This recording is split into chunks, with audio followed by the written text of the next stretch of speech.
It's a big year for the voters. Commitment 2024. All eyes on the Keystone State. Pennsylvania picks the president. If we win Pennsylvania, we win the whole thing. It's over. The race for the White House and control of Congress could run through Pennsylvania. We're expecting a high turnout. How do you make sure your crucial vote is counted? It's always been secure. Up and down the ballot, News 8 is giving you a comprehensive and factual roadmap to the general election. This election is a referendum and a reflection on all of us. It's the Voter Guide 2024 with Jerry Gish and Lori Burkholder. The future of Pennsylvania and the United States in the hands of voters headed to the ballot box. Whether you're going in person or mailing in your ballot, we are getting the Susquehanna Valley ready for what's likely to be one of the most consequential elections of our lifetime. Pennsylvanians will find a crowded ballot on November 5th. Millions in the Keystone State will cast their votes for president and both chambers of Congress, the House of Representatives and the Senate. But it doesn't stop at the federal level. Down the ballot, you're going to find several key state races, from state Senate and the state House of Representatives to Attorney General, Auditor General, and Treasurer. As for what's informing voters' decisions in nearly every race, the economy is top of mind. The most recent Franklin and Marshall poll shows just 14% say they're better off financially than they were 4 years ago. 46% say they're worse off, and 40% say they're about the same. But the economy isn't the only thing that's got Pennsylvania voters thinking very carefully about their choices at the ballot box. The border, that's a big one. The economy is important. I would say climate is important to me. I'm interested in foreign affairs. I think Ukraine would have never happened. I'd say taxes are important. Abortion laws. Seeing the trend that the country has currently been following in terms of like anti-trans laws and things like that, it's really concerning. Anything related to women's rights, because I think they're being very much taken away. And with 2 weeks until Election Day, in this race between someone who has. Polls show the presidential race is in a dead heat. Both the Trump and Harris campaigns are barnstorming Pennsylvania, with the two campaigns even making their way to the Susquehanna Valley several times in the sprint to the finish line. News 8's Barbara Barr has covered the race all year and reports on the events that have shaped this historic 2024 election and the role Pennsylvania is playing.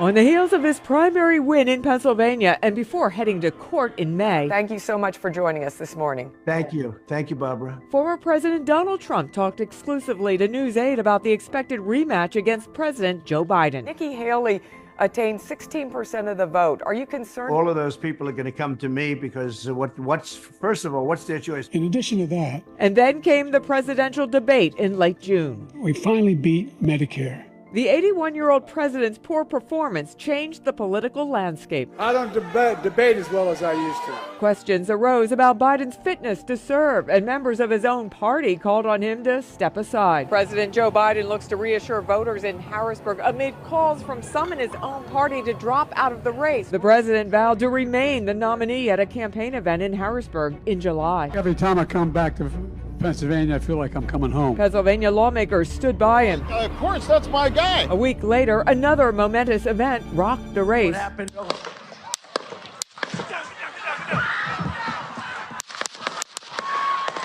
The assassination attempt on former President Trump at a rally in Butler, Pennsylvania. At the Republican National Convention, Trump picked Ohio Senator J.D. Vance as his running mate. Office of Vice President of the United States. The following Sunday, President Biden posts on social media he's dropping out of the race and supporting Vice President Kamala Harris. He has not spoken publicly about his decision to drop out of the race. An official announcement followed. It's been the honor of my life to serve as your president. As one of the most historic stretches in American political history unfolded. I accept your nomination. The nomination of Harris at the Democratic National Convention led to speculation about the vice presidential pick, with Pennsylvania Governor Josh Shapiro a leading contender. Instead, it was Minnesota Governor Tim Walz. The new ticket launched their campaign in Philadelphia. We are running a campaign on behalf of all Americans. Walz spoke exclusively to News 8 about the key issues. Voters are worried about the economy, prices at the grocery store, the gas pump. What would you do differently if elected? Yeah, well, I think, first of all, we're seeing inflation start to cool some. Debate. See, have fun. Thank you. The only debate between Trump and Harris took place in the birthplace of independence, Philadelphia. I had no inflation. Focusing on relationships with our allies. Now both candidates have 2 weeks to make their closing arguments to voters in an election where the road to Pennsylvania Avenue runs through Pennsylvania. Barbara Barr, News 8. And in the U.S., the president isn't necessarily decided by the popular vote, rather something called the Electoral College, a body consisting of 538 electors, the same number as the members of Congress. The simplest path toward the 270-vote winning threshold is the Electoral College. In the Electoral College is by carrying a trio of northern battleground states, Pennsylvania, Michigan, and Wisconsin. Whoever wins Pennsylvania gets all 19 of its electoral votes. And in 2020, Pennsylvania voted for Joe Biden by a margin of just 1.2, coming down to just a few thousand votes. And as the pandemic wanes, this election is sure to see more people voting in person than in 2020. In fact, if you're planning to vote that way, there are some things you should know, especially if it's your first time voting at your polling place. WGAL News 8's Matt Barcaro has a voter guide report with that information. Election day is almost here, but are you ready and do you know where to vote? Here's where you can check. The state's official Department of State website, vote.pa.gov. If you go there, click on a feature called Find Your Polling Place. You'll fill out your address and it'll tell you where to go to vote on Election Day. This is a good thing to check even if you haven't moved since the last election, because some polling places in some counties have changed. If you have moved since the last time you voted or you're a first-time voter, bring your ID with you. That could include your driver's license, a Penn.ID card, or a passport. You'll use that to check in at your polling place before you vote. If you have voted at the same place you voted before, you won't need to bring your ID. Now about mail-in ballots. If you've requested one and you haven't sent it back yet, you cannot drop off your ballot at your polling place. That can only be done at your county election office or a drop box if your county has them. But you can surrender your mail-in ballot with the envelopes at your polling place, then cast the ballot in person. If you lost your mail-in ballot or it didn't get to you in time, you can cast what's called a provisional ballot at your polling place on Election Day. That'll be counted once your county confirms it never received a mail-in ballot from you. So when can you vote? Polls open across the state at 7 o'clock on the morning of November 5th. They close at 8 o'clock that night. If you're in line to vote at 8 o'clock, you will be allowed to stay in line until you vote. With your voter guide, Matt Barcaro, WGAL News 8. Now, if you want to vote by mail, the Pennsylvania Department of State is urging anyone who is registered to vote and wants a mail-in ballot to not wait too much longer to request one. October 29th at 5 p.m. is the deadline to apply for a mail-in ballot, something you can do at vote.pa.gov. You can also go in person to your county election office and request a ballot, and if you'd like, you can fill out the ballot right there and return it all in one visit. And as News 8 has been reporting on for the last several months now, there have been many lawsuits over the legitimacy of some mail-in ballots when it comes to their dates. The state Supreme Court most recently rejected a request to stop counties from throwing out ballots that lack a handwritten date or have an incorrect date on the return envelope. So if you're voting by mail, you need to be sure that the date you filled it out is properly notated on that ballot, or else it might be thrown out. Zoning in now on Pennsylvania's impact on the national balance of power. All 17 members of Pennsylvania's U.S. House delegation, 9 Democrats and 8 Republicans, are seeking re-election in 2024. And as for which ones you'll see on the ballot, well, that really depends on where you live. Here in the Susquehanna Valley, all of Lebanon County is covered by District 9, which stretches into the northeastern part of the state. The 10th district covers parts of Cumberland County, including the county seat of Carlisle, and York County, including the county seat of York City, and all of Dauphin County. All of Lancaster County and parts of York County south of the city of York are in the 11th district. In the 13th district, that includes all of Adams, Franklin, Perry, Juniata, Mifflin, and the rest of Cumberland County west of Carlisle. The race for the 10th congressional district is one of the most highly contentious in the entire country. Incumbent Republican Congressman Scott Perry is looking to defend his seat against former TV news anchor Janelle Stelson. And News 8's Tom Lehman sat down with both those candidates one-on-one, gives us a breakdown of the race. The race between Republican Congressman Scott Perry and Democrat and former TV news anchor Janelle Stelson has brought a lot of attention and big names to the area, with U.S. House Speaker Mike Johnson stumping for Perry and Pennsylvania Governor Josh Shapiro backing Stelson. Border security, access to abortion, and the economy have been major topics discussed by the candidates. They know that I fight for them. In an interview, Perry painted himself as someone not afraid to stand up for taxpayers in a district that represents Dauphin County and parts of Cumberland and York counties. It doesn't matter if you love me. We don't have to go out to dinner, all right? You don't have to invite me to your home, but you've got to figure out who's going to do the best thing for you and your family. I know the issues. I will be straight with you. I will tell you why I voted. I'm going to vote the right way. Stelson says she'd be a moderate voice in Congress that would more effectively represent the district than Perry. It is not easy to unseat a six-term incumbent, but we've been trying very hard just by showing people exactly the votes he's taken. I want everybody to know exactly what his record is and that I'm going to tell them the truth and try to carry their voices to the halls of Congress and take care of the people's business, not partisan paralyzation. Both candidates have faced criticism. Perry has been dogged by scrutiny over his questioning of the 2020 presidential election results. Asking for an investigation on behalf of my constituents is my duty. That's what I did. I did no more than that. Stelson has been attacked for not living in the district. She currently lives in Lancaster County, but has said she would move into the 10th district. Not only want to be part of this community, I am part of this community and been working here for a very long time. Voters will decide who represents the Susquehanna Valley District on November 5th. Tom Lehman, WGAL News 8. And in our other districts, incumbent Republican Lloyd Smucker is up against Democratic challenger Jim Atkinson, a pilot from Lancaster City. Both men currently live in Lancaster County. In the 13th district, another Republican incumbent hopes to keep his seat. John Joyce, a doctor from Blair County, is running against Democratic challenger Beth Farnham of Adams County.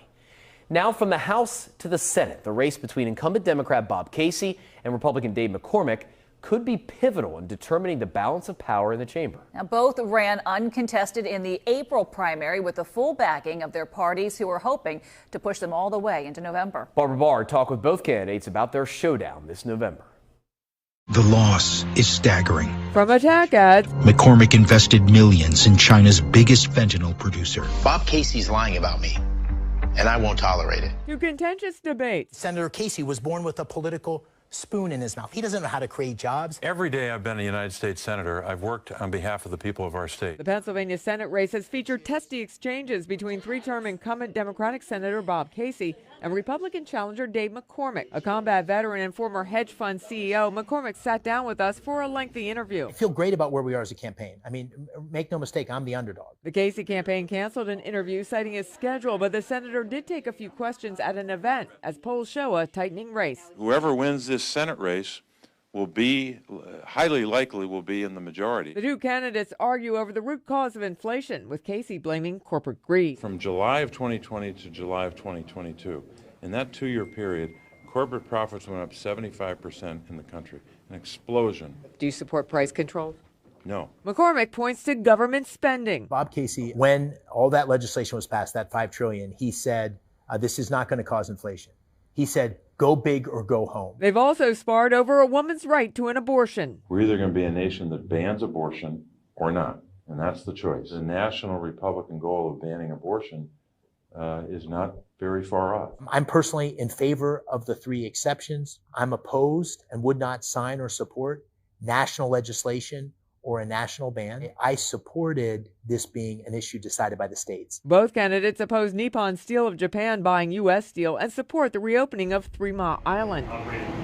The balance of power in the U.S. Senate could be determined by the outcome of this race. This election, though, starts with, I think, a conversation and a debate about some basic rights, whether it's voting rights or women's rights or workers' rights. It's a choice between strength and weakness, and everybody says, what about the Casey dynasty? And you know what I say about that is every dynasty comes to an end. Barbara Barr, News 8. Coming up on our News 8 Voter Guide, some of Pennsylvania's most powerful positions are on the ballot in 2 weeks. We take a look at who's vying for the 3 row offices. I'm out on the doors. I'm doing my part as a candidate to secure this seat for the Democrats, so hopefully we return with a majority. And as Democrats cling to a one-seat majority in the Pennsylvania House, what are Republicans doing to try and get control back? We check in on the balance of power in Harrisburg. Plus, more helpful information from Matt Barcaro for those dropping off a ballot. It's the Voter Guide 2024 general election. Stay with us.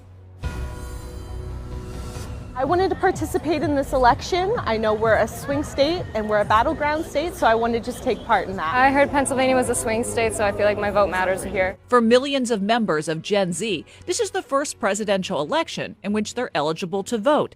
An NBC News Stay Tuned poll shows that 55% of that group are almost certain that they'll vote, with just 5% saying they won't vote at all. Welcome back to our 2024 Voter Guide special. Some of the most powerful positions in Pennsylvania's government are on the ballot this November. Yeah, voters will decide on the three-row offices: Attorney General, Auditor General, and Treasurer. Michelle Henry and the current Attorney General replaced Josh Shapiro after he was elected to the governor's office, but she's chosen not to run. York County District Attorney Republican Dave Sunday and former State Auditor General Democrat Eugene DePasquale are vying to become the state's new top prosecutor. Sunday points to his success in bringing down crime in York County as something that could help at the state level, while DePasquale says his previous statewide investigations show he can enforce Pennsylvania's laws objectively. You can go to someone and say, look at what we did. Here's the outcome. The community's safer. We've saved taxpayer dollars. Families, are safer. Then people are way more willing to give them a chance. From my investigation, uncovering over 3,000 untested rape kits, getting hundreds of bad actors off the street, my investigation had found 58,000 unanswered phone calls to the child abuse hotline, making sure our children were better protected. The Auditor General monitors how state funds are used in locally funded programs and catch fraudsters. The race has Republican incumbent Tim DeFore running against Democratic State Representative Malcolm Kenyatta. Third-party candidates include Eric Anton from the American Solidarity Party, Bob Goodrich from the Constitution Party, and Reese Smith from the Libertarians. As for the person who will handle Pennsylvania's money, the state treasurer, Republican incumbent Stacey Garrity, is taking on Democratic challenger Eric McClellan, along with Libertarian Nick Soselsky, Forward candidate Chris Foster, and Constitution candidate Troy Bowman. And Pennsylvania voters will also decide whether to change the dynamic in Harrisburg. All 203 state House seats and half of the 50-member state Senate are on the ballot. Democrats go into the election with just a one-seat House majority, while in the Senate, Republicans have 28 seats and therefore majority control. But that could change. And NewsA's Tom Lehman reports from the state capitol on how the balance of power in the legislature could shift. And what would that mean? Every seat in Pennsylvania's House of Representatives, all 203 of them, are up for grabs in this election.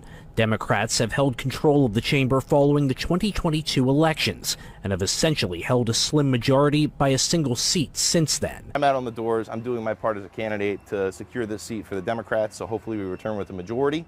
Democratic candidate Nate Davidson, a longtime Democratic staffer, is running for the seat held by Representative Patty Kim, who is running for state Senate. With House Democrats being able to set the agenda, issues like gun control, raising the minimum wage, and protections for the LGBTQ community have been advanced in the General Assembly's lower chamber. There's a lot of good bipartisan work up there, and when I think about who's in the majority, who's in the minority, the most important thing is that the members of the body come together and work on issues in a bipartisan manner. His Republican challenger, realtor and East Pennsboro School Board member Cindy Ward, is hoping to flip the district, which spans from the West Shore across the Susquehanna River to Harrisburg. I tell people when I'm talking to them, I'm not running to represent me. I'm running to represent the people in this district. And I'm out there in the community. A lot of the people already know me. And recognize me. Regardless of whether it's a blue-leaning district here in the Harrisburg area or a more Republican-favored district, every contested seat counts in this election. It is a big year for the voters. Burwood Yost with Franklin and Marshall College says Democrats potentially retaining control of the House would be a big boost for Governor Josh Shapiro, especially in future negotiations with a state Senate that may very well remain in Republican hands. Both sides are going to have to give a little bit to get something done in terms of the budget, for instance, or in terms of specific policy proposals. So, the state House races are really important. Races across Pennsylvania with big consequences this November. In Harrisburg, Tom Lehman, WGAL News 8. Coming up on our News 8 Voter Guide special, you've got your ballot all filled out. Now what do you do with it? Matt Barcaro back with this new option for some voters in Dauphin County to make it easier than ever.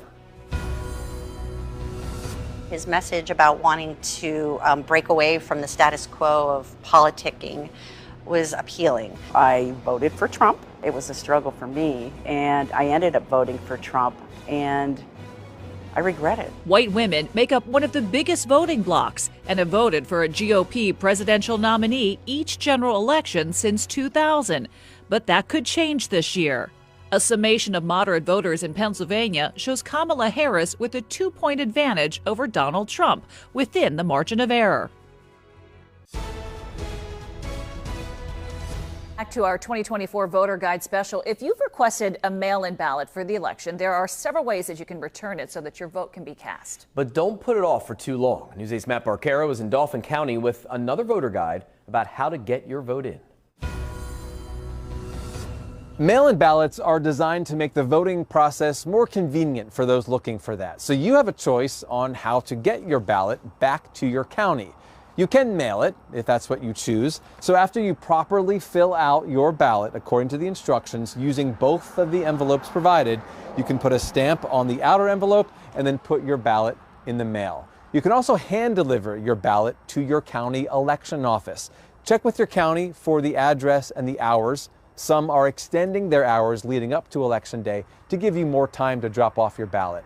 And some counties have ballot drop boxes. In the Susquehanna Valley, Dauphin County has the most, with 7 boxes just like this where you can drop off your ballot. These boxes are monitored by video surveillance and they are available for you 24/7. So if you are a Dauphin County voter, you can use any of the drop boxes in the county for your vote. Remember, you can only drop off your own mail-in ballot, not anyone else's, not even your spouse's. Also remember, the deadline is that your county must receive your ballot by the time the regular polls close, 8 o'clock on election night. So November 5th at 8 p.m., that's when your county must receive your ballot. If you're mailing it back, that's not when you put it in the mail. That's not even the postmark deadline. That is when your county must have your ballot. So if you are going to mail it or even drop it off, don't delay. With your voter guide, Matt Barcaro, WGAL News 8. Now, there are exceptions for those unable to drop the ballot off due to a disability, but they must designate someone in writing using an official form provided by their county. And if you still have questions, you can reach out directly to your county's election office. On your screen right now, you can see some of the phone numbers for your specific county election office, and you can call that number for more information about where you can drop off your ballot and also when. I feel she's the better candidate. Let's save our country. Latinos for Trump. There are about 560,000 people who identify as Latino in Pennsylvania who can vote in this election. That's about 6% of the entire registered population. The historically left-leaning bloc is shifting right, with a 5% drop in support from Hillary Clinton's 2016 campaign to Joe Biden's campaign in 2020. Polls will open on Election Day at 7 a.m. and close at 8 p.m. And as soon as the polls close, News 8 will be tracking the results and we'll bring them to you as soon as we get them. Yes, we will. And News 8 will have a team of reporters covering some of the biggest races across Pennsylvania and the nation. So join us for coverage online and also on News 8 at 10 and 11 for our very big night. Thank you for joining us on this Commitment 2024 Voter Guide special on November's general election. Again, you can find more election coverage you can count on our website, WGAL.com. Have a good night.